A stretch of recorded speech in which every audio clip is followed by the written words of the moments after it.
Good morning, students. Today we'll continue first chapter of class 8 history. Up to now we have discussed about time frame and timeline and how these new routes, sea routes, were discovered by Spanish and Portuguese explorers like Magellan, Christopher Columbus and Vasco da Gama, and how the industrial revolution has changed the entire world. सो हम लोग इस पर और discuss करेंगे और कुछ और important topics को आज इस वीडियो में डिस्कस करने जा रहे हैं। हम लोग आज बात करेंगे मॉडर्न पीरियड इन इंडिया। मैंने आपको बताया था 1707 अ वेरी इम्पॉर्टेंट डेट, क्योंकि 1707 में औरंगजेब की डेथ हुई and we know that after that modern period in India started. और यूरोप में यही जो मॉडर्न पीरियड है वो 16th सेंचुरी से स्टार्ट हुआ है। तो यूरोप और इंडिया के मॉडर्न पीरियड का जो हिस्ट्री में जो डेट है वो दोनों अलग अलग है, टाइमलाइन बिल्कुल अलग अलग है। The successors of the Aurangzeb were too weak to maintain the unity and integrity of the vast Mughal empire. Mughal empire काफ़ी बड़ा था and Aurangzeb was not able to maintain the unity and integrity and the successors of Aurangzeb were also very weak. जो औरंगजेब के successors थे, जो उसके बाद में रूल किए, वो काफ़ी कमज़ोर थे। So eventually after his death political instability became rampant through those territories of the Indian subcontinent. तो इंडियन सब कॉन्टिनेंट में जिस एरियाज़ में मुग़ल एम्पायर का कंट्रोल था वहाँ पर आपको रिवोल्ट दिखने शुरू हो गए। This led to many changes in the Indian political scenario. इसकी वजह से इंडिया के पॉलिटिकल सिनारियो में बहुत सारी चेंजेस आई। स्टूडेंट्स, आपको पता होगा कि दुनिया की सबसे पावरफुल कंट्री अभी कौन है? वो है अमेरिका। मगर आप ध्यान से पढ़ो, around the same time the British force the people of their colonies in America to pay heavy taxes and abide by trade restrictions. आप सोचो ब्रिटिशर्स कितने स्मार्ट एंड कनिंग थे कि उनका जो बिजनेस था वो अमेरिका तक था और उन्होंने अमेरिका के बहुत सारे डिफरेंट पार्ट्स को भी अपनी कॉलोनीज़ बना कर रखा था।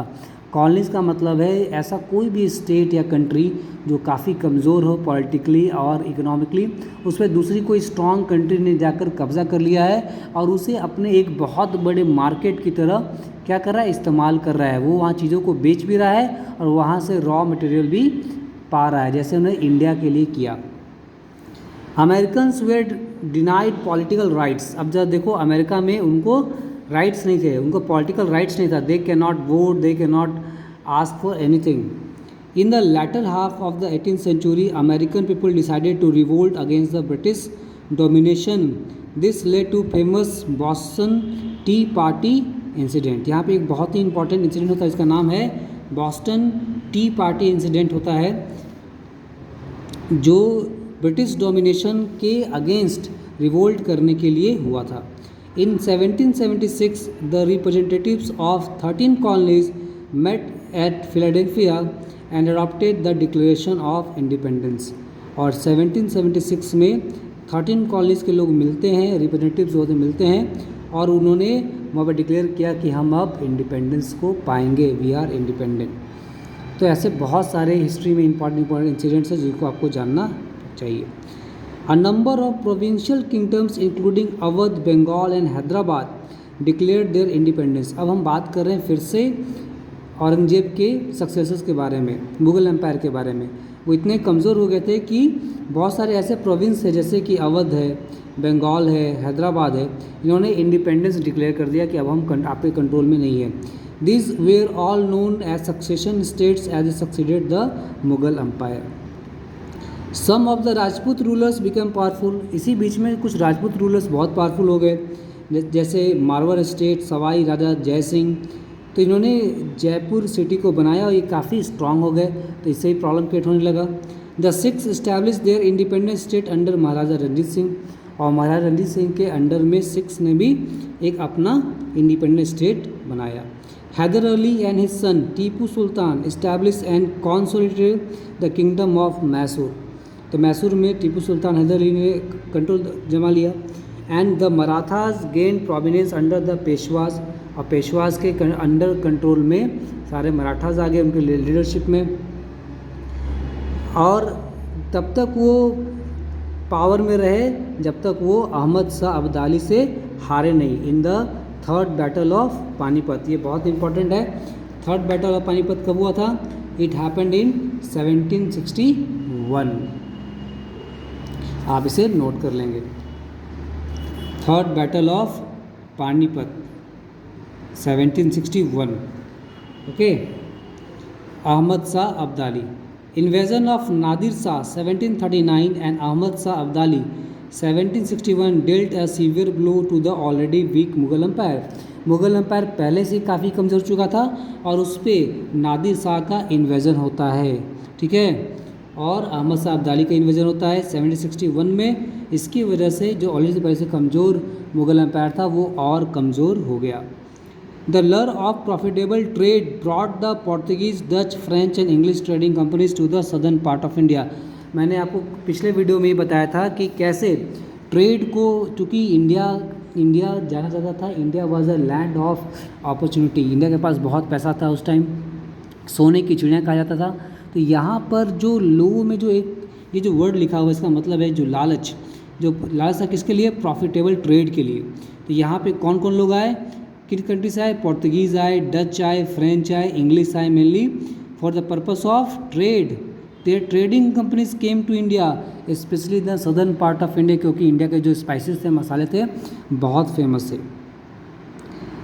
इंटेंस राइवलरी रही between the British and the French. सबसे ज़्यादा इनमें कौन ज़्यादा एक्टिव थे? ब्रिटिश और फ्रेंच से इनके बीच में काफ़ी झगड़ा भी हुआ, बहुत सी लड़ाई भी हुई है। ब्रिटिश और French being from the European countries, European nation होने की वजह बावजूद इनके आपस में लड़ाई हुई, क्योंकि इनको पता था कि अगर ये कंट्रोल कर पाएंगे इंडिया के बिजनेस को, तो काफ़ी प्रॉफिट कमाएंगे। लेकिन लेटर ऑन ब्रिटिश में सक्सेसफुल, दे डिफीटेड फ्रेंच। तो यहाँ पे ज़्यादातर कंट्रोल ब्रिटिशर्स के हाथ में चला गया। तो यहाँ पे बहुत सारे कार्नेटिक वार्स हुए हैं, इसके बारे में आप जानकारी इकट्ठा कर सकते हैं, बहुत इंपॉर्टेंट है, हिस्ट्री में आपको बहुत ही हेल्प करेगा। French for sole control over his state resulted in the 3 Carnatic wars. कितने वार हुए? 3 कार्नेटिक वार्स हुए। The British emerge victorious and concentrated on extending their control over the entire country. इसमें ब्रिटिशर्स विक्टोरियस होते हैं और उनका कंट्रोल होता है इंटायर कंट्री पे। तो ये बहुत ही इंपॉर्टेंट पॉइंट्स है जिनको आपको पढ़ना है। 1757, I told you in last video that Battle of Palasi and Buxar made the English the masters of Bengal and gradually of the entire country। यहीं से ब्रिटिशर्स को इंडिया के पॉलिटिकल मैटर्स में धीरे धीरे इंटरफेयर करने की कैपेसिटी उनकी बढ़ती गई और later on they were able to control the entire country.